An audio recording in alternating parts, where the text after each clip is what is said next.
Linda música, Iván Maritza, que no te hemos saludado oficialmente. Sí, por supuesto, anduviste dando vueltas por acá con un juguete nuevo que me gusta. Yo también me voy a comprar uno de esos. Y hacía patada, no sé.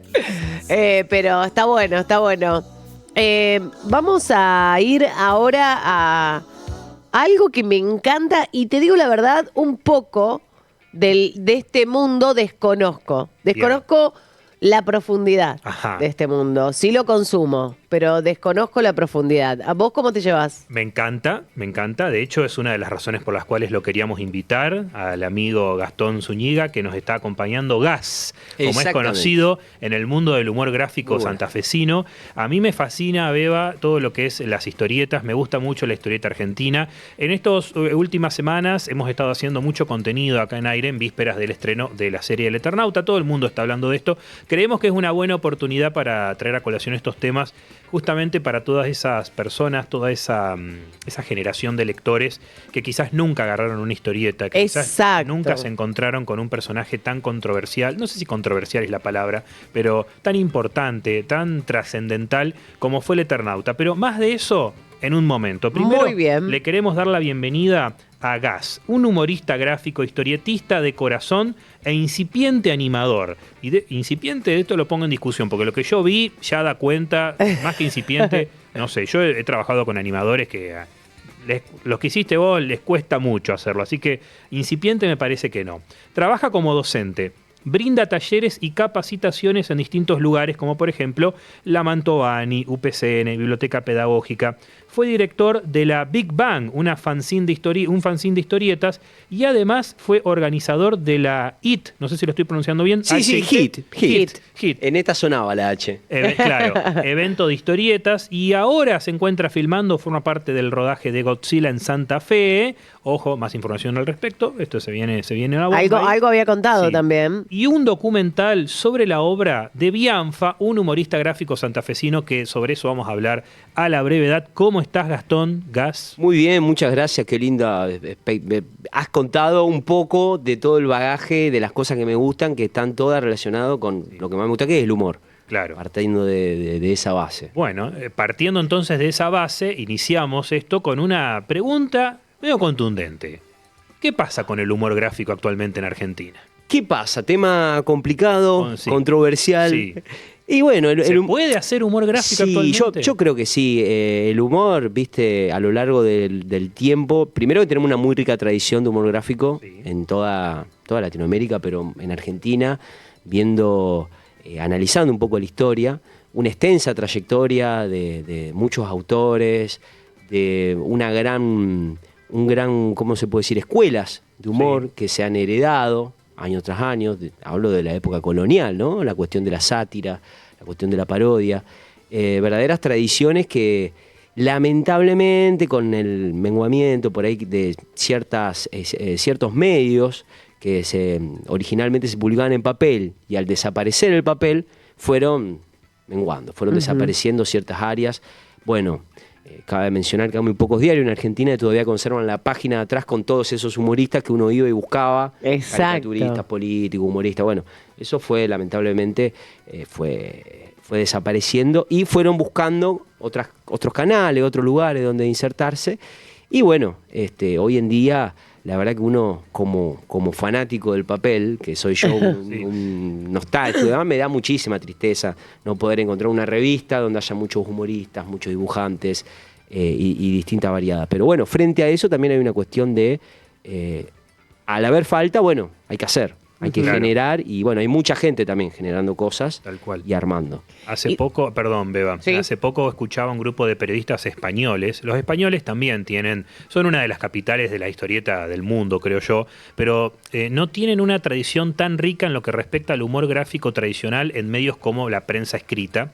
Y leía, y escuchaba, mejor dicho, cómo comparaban las viñetas que se encuentran en los diarios argentinos, que quizás ahora ya son pocos los diarios que salen en grandes tiradas de papel. Acá en Santa Fe al menos ya prácticamente no lo hay, y ninguno incluye viñetas, pero a diferencia de los españoles, que tienen quizás un promedio de entre 2 o 3, mientras que los diarios argentinos presentan 8, 9, una página entera dedicada al humor gráfico.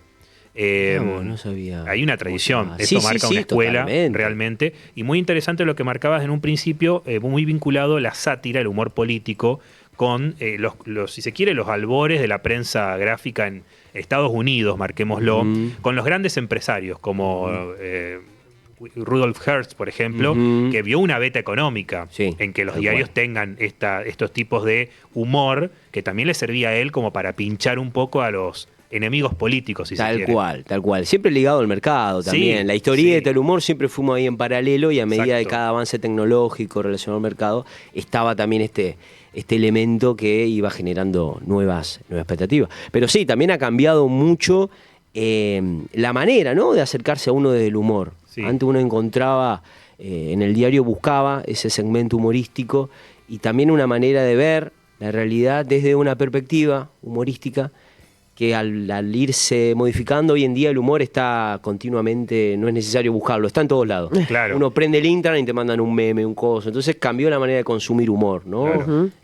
Se fue dejando de lado esa cuestión del humor por autor, por seguir un autor y decir, bueno, me encanta Quino, voy a ver el chiste que hizo Quino o que hizo Fontana Rosa, por esta cuestión de memes sin autor, que bueno, es una nueva manera de consumir humor. Que hay detractores y seguro.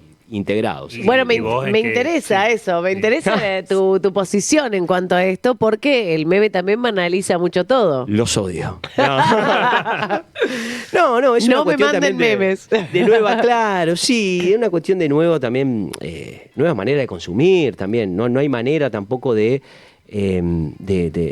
¿cómo te podría decir? De renegar contra eso que viene. La mejor manera creo que es acostumbrándose a esos nuevos modos de circulación y demás. Por ahí hay una cuestión también de cómo cambia, porque en esto que me decía él, de bueno, cómo es hoy hacer humor.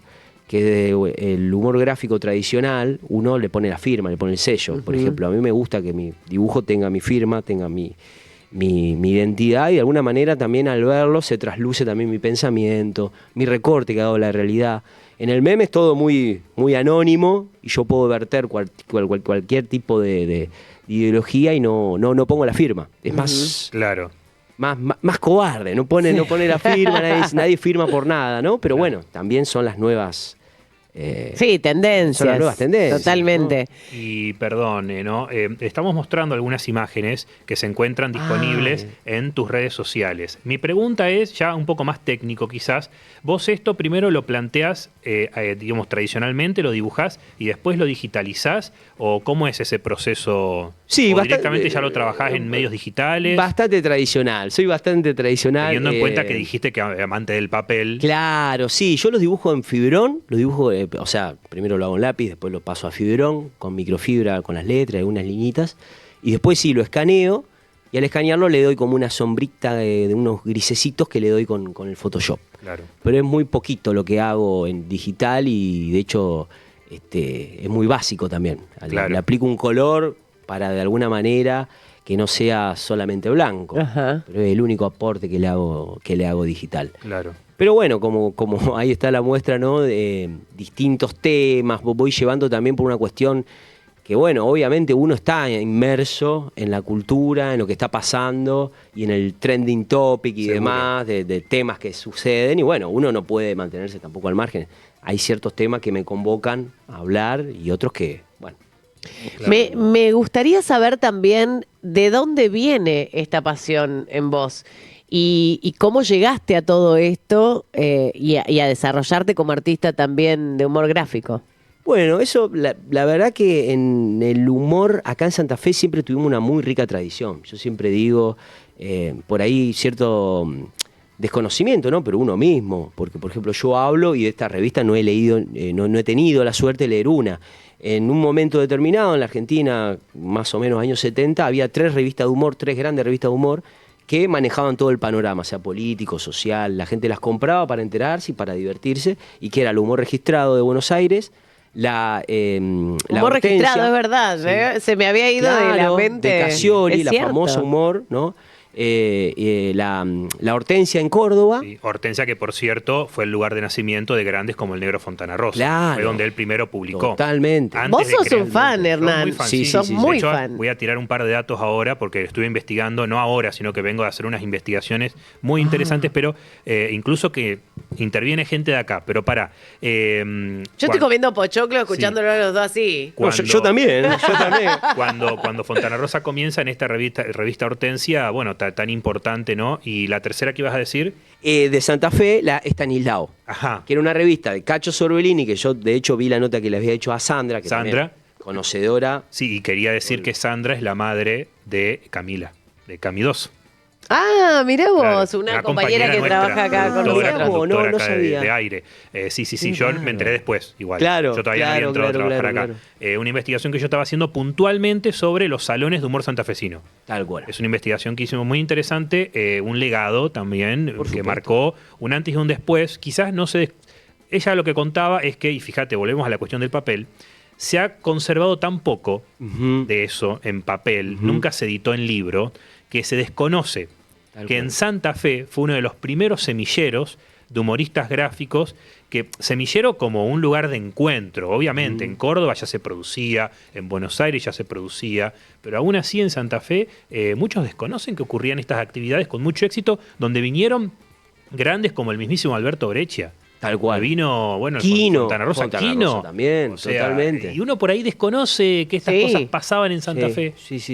Qué bárbaro. Y creo que se debe también eso un poco a esa cuestión de la digitalización en el paso de la nueva llegada, digamos, nueva llegada. Estoy hablando como un viejo choto, pero la cuestión del internet, ¿no? Sí. De esa cuestión de todo digitalizado, y veo que la revista Humor Registrada fue digitalizada en su momento, porque hubo una AIRA, creo que se llama la organización. El archivo histórico de revistas de- argentinas. Ahí está. Es alucinante. Es una locura eso. Sí. Pero no figura el Estanislao. Mirá. Que también fue, como decís vos, una tercera pata, digamos, de lo que es el humor gráfico en Argentina. Y mucho se desconoce. Bueno, yo nunca tuve el placer de leerla, ¿no? Sí. Y es un poco también que surge ahí la cuestión que decíamos lo de Bianfa, de dónde venía, Ajá, mi pasión. ¿de dónde venía ¿no? tu pasión? De esta cuestión de encontrarme con dibujantes en el litoral, que en ese momento publicaban Bianfa, hablo de los 90, ¿no? Bianfa, Lehmann, bueno. Raúl Viso, Raúl que vi que ahí le Viso, estaban que haciendo también venía sí. de antes, también que también extenso maestro. Una con historia también de trayectoria vida. increíble, Sí, ¿no? una historia de vida muy intensa. Totalmente. Y bueno, toda esta gente de alguna manera me fue pinchando, me fue despertando la curiosidad. Digo, bueno, che, se puede dibujar, se puede vivir del humor gráfico, se puede hacer acá. Bueno, evidentemente la prueba irrefutada, acá está la prueba, no se No, puede, no claro. se puede vivir de Claro, eso. claro. Spoiler alert. Pero sí nos da una gran satisfacción y pasión. Exacto. Y es historia viva Claro. que tenemos. Exacto. Esto sostiene al mundo, chicos, igual. parece que sí. Esto sostiene al mundo. El humor, yo Totalmente. creo que el humor es Totalmente. la última herramienta, el último bastión que tenemos en defensa justamente de los poderosos, del poder. Sí. Digamos, el humor es esa gran herramienta, un arma que históricamente, pensemos en El Nombre de la Rosa. O sea, el villano del Nombre de la Rosa quería eliminar la risa Y sí. de los manuscritos, justamente porque al momento de reír el ser humano es completamente libre. Sí. Se ríe de sí mismo, se ríe del otro. Ahora como que ese concepto ha cambiado. La cuestión de reírse del otro es algo muy delicado. Por eso que hablamos tanto de la cultura de la cancelación, me parece. Ah, Por Sí. eso te preguntaba hoy por hoy qué pasa con el humor actualmente. Claro. ¿Se puede hacer el mismo humor? Por eso también un poco lo comparo con artistas. A ver, me cuesta un poco pero decirlo, pero Nick, por ejemplo, que de todos los artistas gráficos que hay, es el que más, creo yo, se ha sabido vender. Primero porque es un ladrón, pues, digámoslo. Y segundo porque se ha mercantilizado Sí. muy bien. O sea, tiene desde videojuegos hasta películas, Sí, hasta álbumes de figurita con Gaturro. Pero... Esto es lo que pasa siempre. Tienen el poder del marketing. Claro, pero Sí. al punto tal de que se ha perdido la esencia de lo que él dibuja, de lo que él escribe. O sea, eso ya no es humor gráfico, es ilustración, yo no sé cómo llamarlo. Y sí, exactamente, ha hecho de su obra una marca como una empresa, ¿no?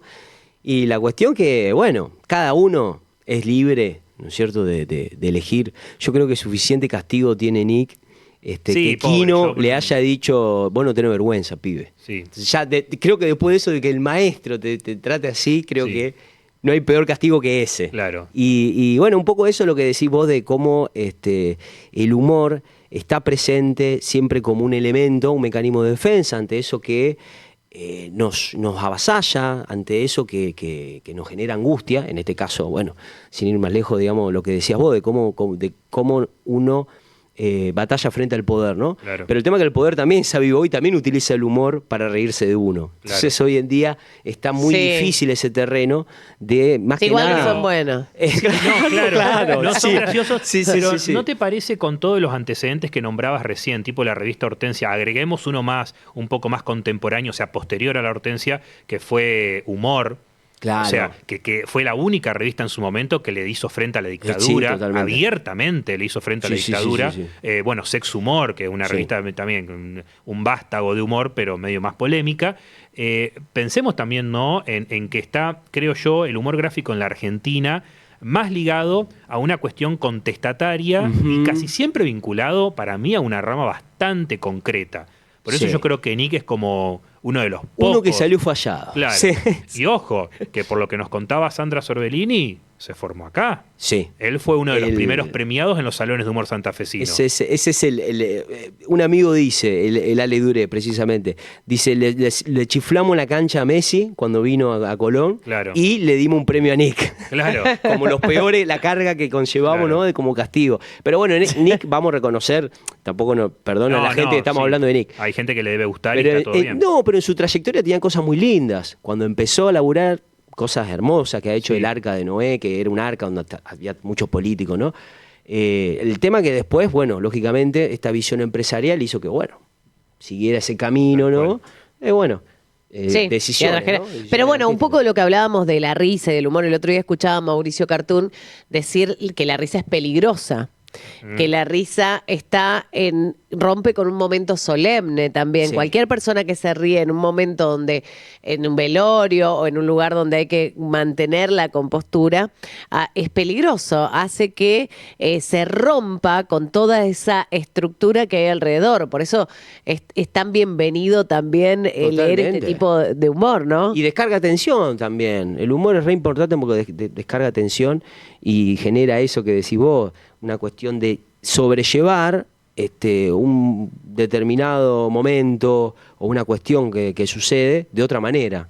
Tomar una abstracción, abstraerse del problema que te está pasando y verlo desde afuera.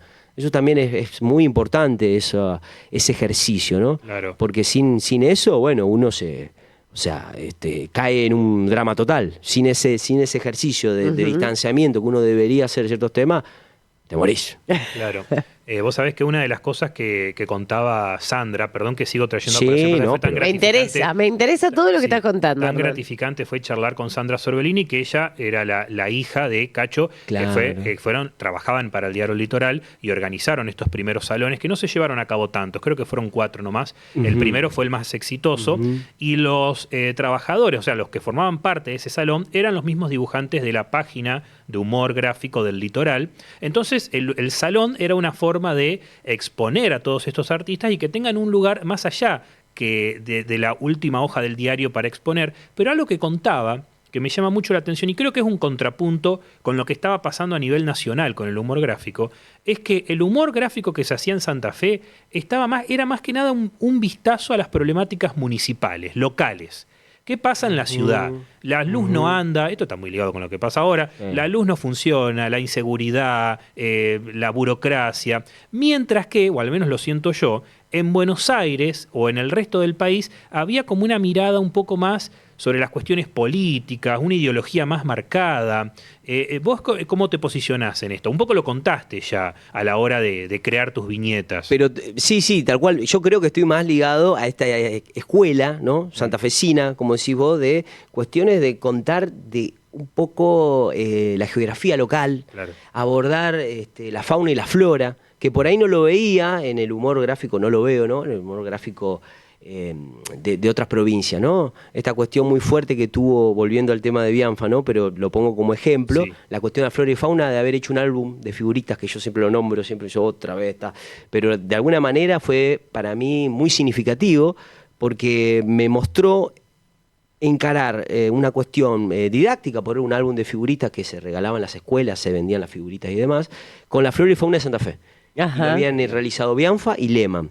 Y siempre estaba presente, bueno, después Bianfa enganchó con los cuentos ecológicos, publicado en Villiquen. Siempre estuvo ligada a esa ecología desde el perfil, ¿no? de lo local, ¿no? De mostrar los animales que tenemos acá, la flora de acá, siempre jugando con eso. Entonces me parece que sí, está ligado a eso, ¿viste? Mi humor, por ahí sí, son temas más abarcativos que trato, pero siempre desde acá. Siempre me llama mucho la atención lo que es Santa Fe. Claro. Y respecto a esto, perdón, Beba, no, pero igual la pregunta que te voy a hacer ahora es también como una sorpresa para Beba, porque lo vinculamos con el Eternauta. Ahí está. Yo tengo la teoría... Sí, por favor. Tengo la teoría de que Héctor Germán Westergel, que fue el escritor... ¿Esto estaba preparado? No, eso fue una sorpresa, pero aprovechemos.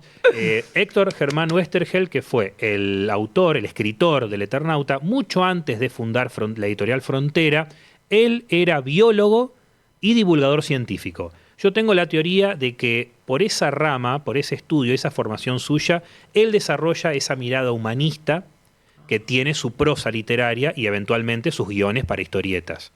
Me parece que está ligado un poco ahí por lo que contabas recién, ¿no? Esto del respeto al ecosistema. La divulgación científica en Westergel se ve mucho, pero él era biólogo.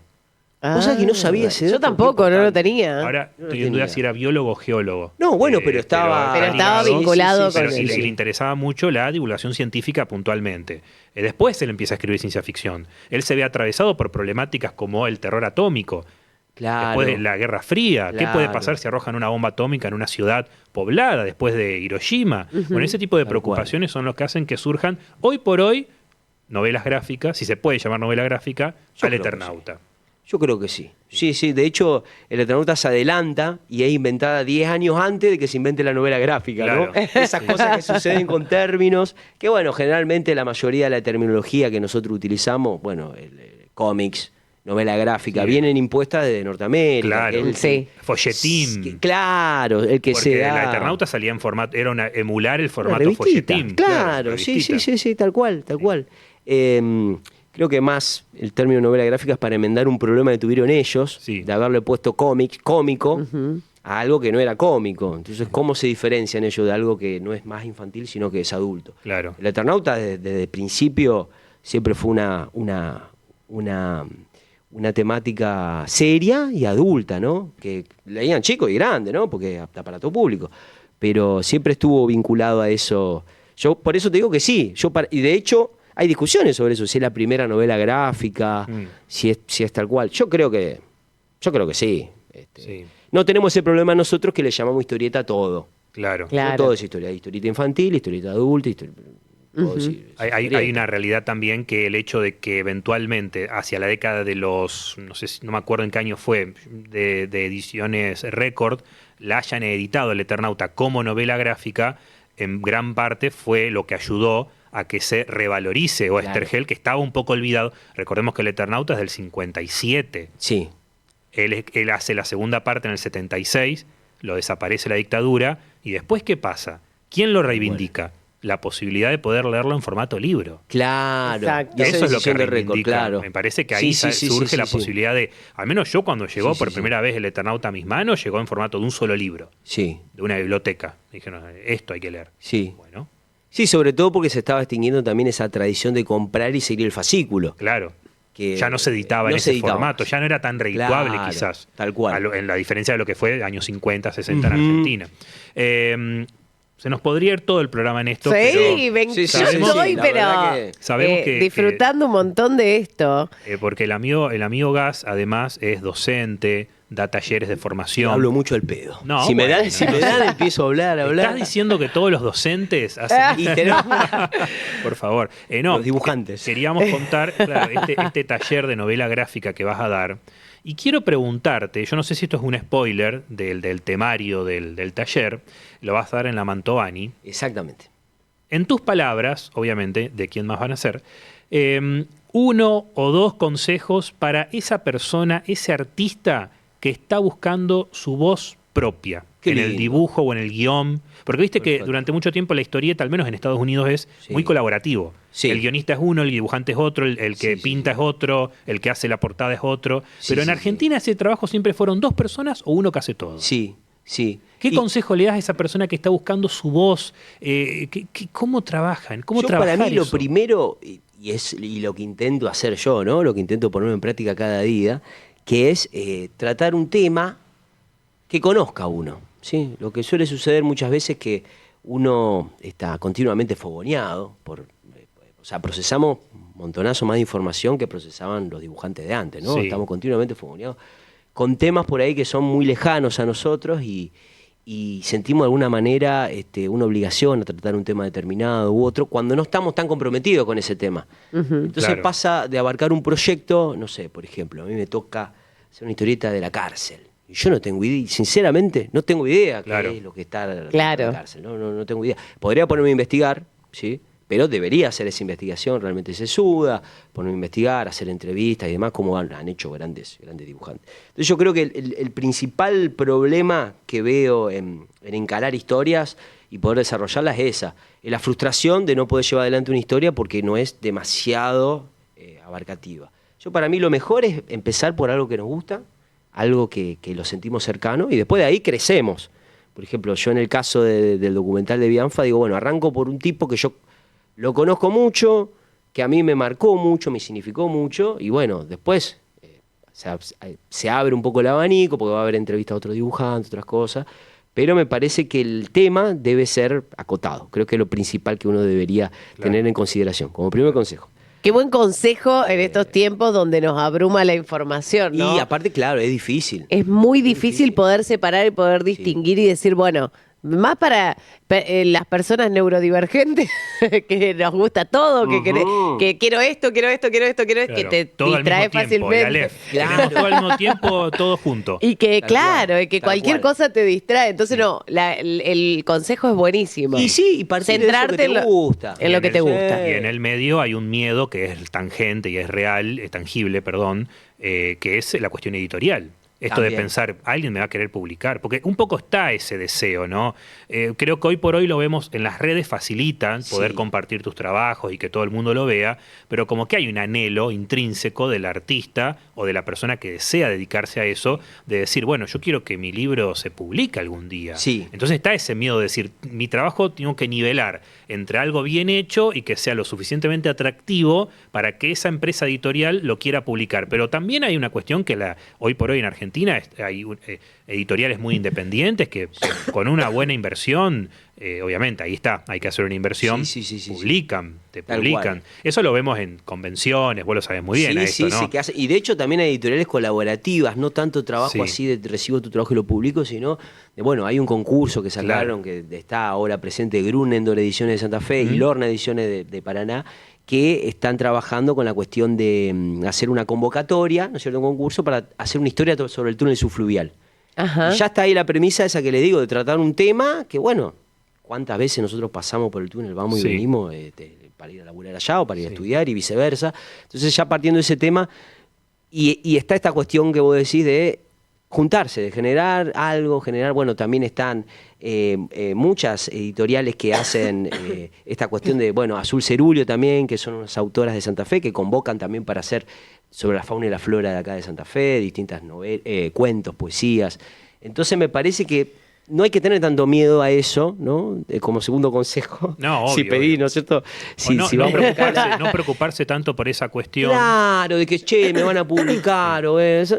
Siempre vas a encontrar a alguien más si tratás un tema de acá, que es de Santa Fe. Vas a encontrar afinidad, intereses en común con gente de acá. Que vas a decir, che, me recopó porque en ese barrio donde vos contaste la historia viven mis viejos, ¿viste? Siempre Claro. Sí. hay mucha cuestión también de querer impresionar un público, que bueno, los chicos están continuamente bombardeados por los Instagram y Y los sí. youtubers, ¿no? No tengo nada en contra. No, obvio. Los pisaría obvio. con un auto, pero más que Claro, eso, ¿no? claro, si quieren No, auspiciar pero- acá.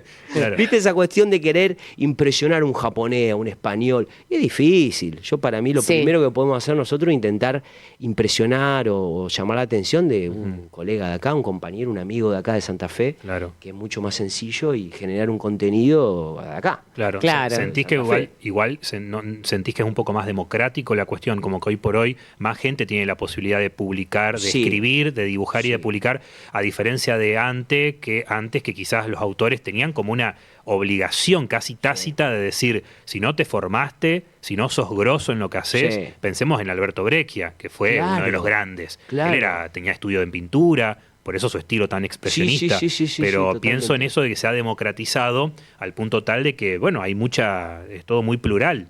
Los contenidos. Y eso está buenísimo que haya sucedido también. Igual a lo que sea positiva, pero es muy lindo que...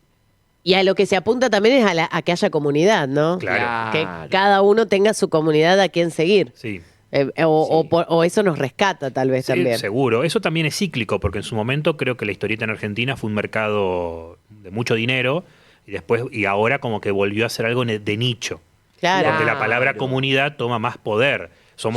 Siento que somos pocos actualmente quienes nos gusta o nos reúne o nos junta la historieta, a diferencia de en su momento, por ejemplo, en la década de los 50, con Frontera, que es la editorial de Westergel, que se vendían semanalmente cientos de miles de ejemplares. Claro, totalmente. Sí, a la historieta medio que le pasó lo mismo que el teatro, ¿no? Se convirtió en esa cuestión de nicho, ya no tan popular y tan masivo. Y bueno, es una cosa también que te lleva a replantear también sobre los temas eso también. Pero para mí, partiendo de la base esta, no puede salir mal. Si tiene un tema que uno conozca, no puede. El poderío de los más grandes también, no solamente que los temas que se tocan, sino el hecho de que, por ejemplo, hoy por hoy un niño es obvio que te va a conocer a Spider-Man, pero capaz que el Eternauta no tiene ni idea. Y no se trata porque una es como para un público más adulto, sino por el hecho que en ningún momento se lo han enseñado, lo ha visto. En cambio, del Hombre Araña saben que está la película, que está el muñequito, que está todo. Sí. Tal cual. Lo digo siendo fanático de Batman, por ejemplo. Y bueno, y ya que tocás este tema también, que tengo otro de esos problemas con alumnos, y cuando lo veo, que doy clase, la cuestión, no me sale dibujar Spider-Man, no voy a poder dedicarme a esto. Claro. ¿no? Esa frustración que a todos nos llega, porque yo también quiero hacer historieta realista, termina haciendo humor, pero me parece que la voz propia, que decís, bueno, de qué manera uno puede encontrarla, que es un camino de vida, no sé si tiene finalidad. También. Claro, me parece encontrarse cómodo en el estilo que uno le llega, que uno ya trae, con esas cosas que ya trae, y eso también se trabaja. Entonces, para mí lo principal que hay es, si ya tenemos la historia, tenemos el tema, bueno, arrancamos a dibujarlo como sea, ¿no? Que no te imposibilite el hecho de que no lo puedas dibujar, lo dibujás con palitos. Para mí esa es la propuesta, ¿no? Claro. Si no te impide avanzar. Tengo que aprender anatomía para poder hacer mi historieta. Bueno, pueden pasar años. Por leer mucho manga. Dibujan también los mangaka que todo el mundo quiere dibujar así. Claro, eso no es tu identidad. Por supuesto. O capaz que sos mejor escritor que dibujante y no tiene nada de malo tampoco. La verdad que yo no pararía, seguiría toda la noche, pero bueno, tenemos que ir cerrando acá. Me despediría con ¿qué expectativas tenés para la serie del Eternauta? Muchas. ¿Qué simboliza el Eternauta dentro de tu trayectoria? ¿Es una obra que te ha marcado o es algo que adquiriste con el pasar de los tiempos? No, yo tuve la suerte por mi tío y mi viejo que eran fieles lectores de historieta, lo que eran Nippur, D'Artagnan, y bueno, obviamente toda la línea de Scorpio y en Récord, que es el Eternauta. Yo todo eso lo heredé de chiquito, heredé esas revistas que tenían ellos, que estaban leyendo, entonces me llegó muy de chico el Eternauta. Claro. Pero lo que noto del Eternauta es que combina de alguna manera toda la identidad argentina que seguimos teniendo, y frente a esta cuestión de una amenaza que presenta Oesterheld, y que, bueno, si conocemos la vida de él, si investigamos un poco, realmente lo trabaja, lo ficcionaliza muy bien, y esta idea de cómo enfrentar esa amenaza en comunidad, agrupándose, encontrándose y resistiendo. Y creo que ese mensaje que tiene, también muy humanista, como decís vos, creo que eso nunca va a pasar de moda. Claro, es eterno. Creo que el Eternauta tiene miles de lecturas. Viene como el Principito, ¿no? Sí, lo lee. Bueno, y traducciones y reediciones en todo el mundo. El Eternauta ahora los franceses y los italianos están lanzando nuevas ediciones. Tal cual. Se la ven venir. La serie, y aprovechan. Cachín, hicieron aprovechar. Pero bueno, ¿quién pudiera tener esas ediciones? Gastón, no sé qué, la verdad que gracias, me quedaría, te juro, pero bueno, un espacio. Habrá una invitación próximamente para en otra oportunidad. Nos quedó hablar sobre tus trabajos en el cine, un poco lo del documental de Bianfa nos contaste, pero bueno, estabas trabajando en una película Godzilla en Santa Fe. No revelemos mucho de ese proyecto porque puede que en unos meses tenga una noticias. Van premier ese proyecto. ¡Epa! Y bueno, volverá. Sí. Estamos. Y bueno, también se pueden enterar, yo tengo una página Gas Humor en Instagram, que ahí se pueden enterar tanto de estos proyectos como también de los talleres que son gratis, que hay becas, que tienen distintos costos y para todas las edades. O sea que si les interesa empezar a desarrollar sus propias historias a través del dibujo, son bienvenidos y cualquier cosa me consultan, me encuentran ahí por Instagram, Gas Humor, y estamos al tanto. Buenísimo. Gracias, buenísimo. muchísimas gracias por la difusión, ustedes, como siempre. Gracias, Gastón. Bueno, Gas, humorista gráfico, lo encuentran en Instagram como Gas Humor. El legado del humor gráfico en Argentina, de eso hablamos y de un montón de otras cosas más. ¿Te parece que vayamos a la pausa, Hernán? Me parece, muy bien. 19 horas 39 minutos, últimos minutos de por ahora.